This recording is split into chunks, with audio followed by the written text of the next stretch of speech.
各位港澳朋友，港版港豬請注意，拱北富力新天地利弊一次性同你講得清清楚楚。樓盤鄰緊富華里、九洲道兩大成熟商圈，步行大約3分鐘可以到達茶餐廳、鎮口超市、酒樓、影院一應俱全。項目自帶3萬平方商業街，日常飲茶、採購食料都唔使行太遠，完全合適港澳街坊消費習慣。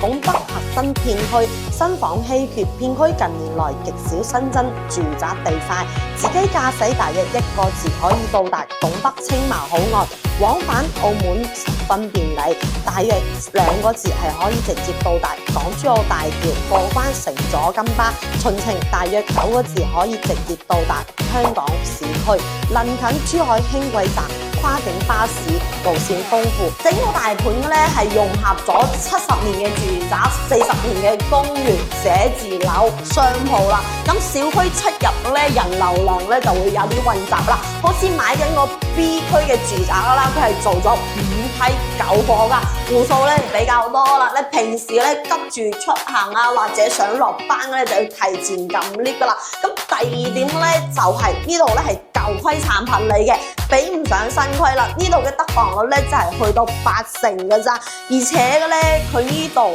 點講法嘅咧？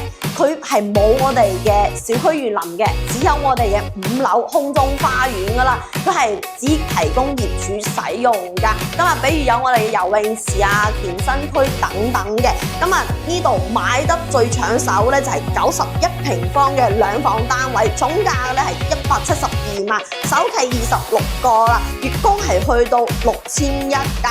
佢嘅單價就喺我哋嘅2萬到25000之間噶啦。咁啊，你唔同嘅朝向同唔同嘅戶型嘅均價咧都係唔一樣噶。